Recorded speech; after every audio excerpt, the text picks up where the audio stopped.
this evening. Hello. Mr. Jackson? Yes, sir. Miss Rand. Hello? Years ago I read Fountainhead. Was that your first book? No, it was my third. I see. Thank you. My first novel was We the Living. Then there was a novelette called Anthem. And then The Fountainhead. I see. Thank you. Now my question.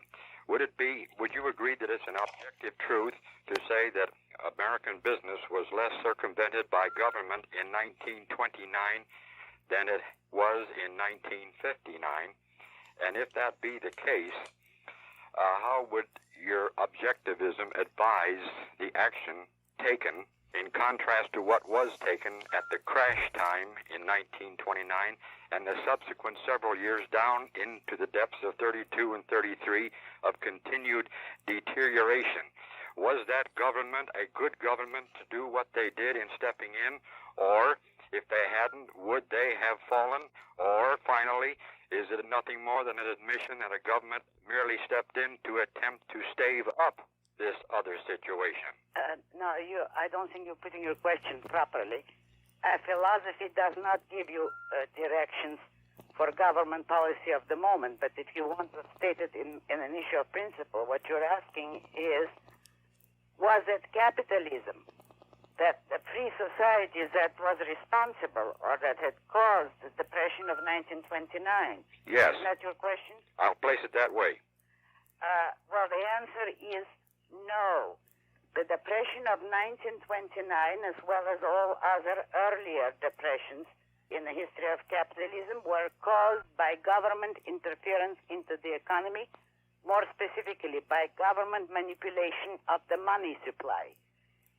In 29, the factor directly responsible for the depression was the Federal Reserve System and their easy credit policy, which permitted an unwarranted expansion of business and which had to crash sooner or later, and incidentally, we are in the same situation today. That was coming to my mind.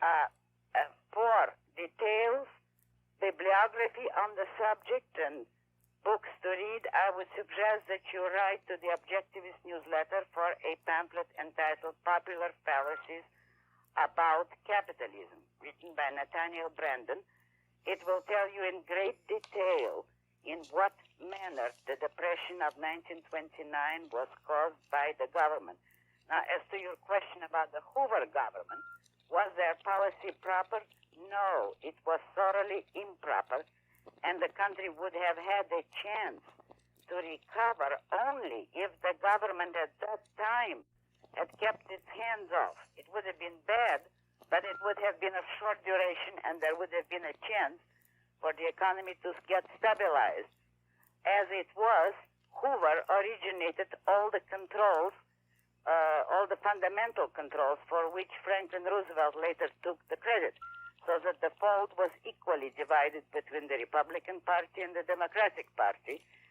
And the Depression was not cured, in effect, until World War II, if you want to call it a cure, because that is the usual cure, in quotes, of all controlled economies.